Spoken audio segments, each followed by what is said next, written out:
Sheet ఉందన్నమాట. For example దీని ఒక చార్జ్ డెన్సిటీ ఏమనుకున్నాం అంటే సిగ్మా అనుకున్నాం. An electron of mass m is projected with an angle theta. Electron ని ఏం చేసామంటే ఫర్ ఎగ్జాంపుల్ u అనే వెలాసిటీతో యాంగిల్ థీటాతో ప్రొజెక్ట్ చేసామన్నమాట. క్లియరా? Find time of light H max and range అనుకున్నాను.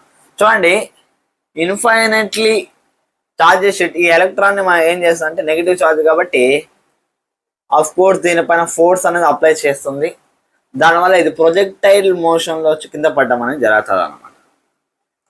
Clear students? ఇప్పుడు దీనికి మనం ఏం కనుక్కోవాలంటే రేంజ్ కనుక్కోవాలి, అదేవిధంగా హెచ్ మ్యాక్స్ కనుక్కోవాలి, దీని కంప్లీట్ జర్నీ యొక్క టైమ్ ఆఫ్ ఫ్లైట్ కూడా కనుక్కోవాలి.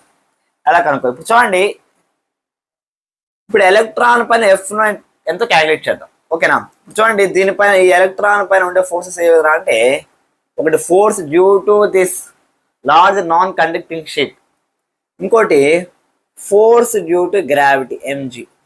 అంటే F net equals to F E plus m g. Clear students? ఇప్పుడు చూడండి, F net mass into acceleration, సింపుల్గా ఎఫెక్టివ్ యాక్సలరేషన్ కాబట్టి జీ ఎఫెక్టివ్ అని రాసుకున్నాం. ఓకేనా? F electrostatic force in terms of electric ఫీల్డ్లో మనం అనుకుంటే ఈ క్యూ, ఇక్కడ క్యూ ప్లేస్లో ఎలక్ట్రాన్ కాబట్టి ఈ అని రాసుకున్నాను, ప్లస్ ఎంజీ. అదే జీ ఎఫెక్టివ్ కావాలంటే ఏం చేయాలి? ఈఈ by m, m g by m ఏమైపోతుంది అంటే జీ అవుతుంది. This is the effective acceleration of the electron. ఇంకా మనం దీన్ని క్లియర్గా రాసుకున్నాం అనుకోండి, జీ ఎఫెక్ట్ నాకేమవుతుందంటే ఈ వాల్యూ ఎంత? E due to non conduct infinite sheet వచ్చి sigma by 2 epsilon not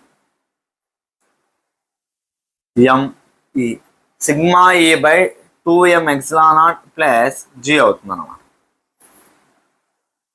clear students? ఈ వాల్యూ ఇప్పుడు మనకు తెలుసు. ఇప్పుడు మనం ఏం చేద్దామంటే ఒకటి కనుక్కుందాం. చూడండి, ఫస్ట్ క్వశ్చన్ ఏమి ఇచ్చాడు? టైమ్ ఆఫ్ ఫ్లైట్ కనుక్కోవాలి. టైమ్ ఆఫ్ ఫ్లైట్ ఫార్ములా ఏంటి? For the projectile motion 2u sin theta by g. Only gravitation force act అయితే g అని రాసుకుంటాం. ఇక్కడ దీని ప్లేస్ మనం ఏం రాసుకోవాలి? జీ ఎఫెక్టివ్ రాసుకోవాలి.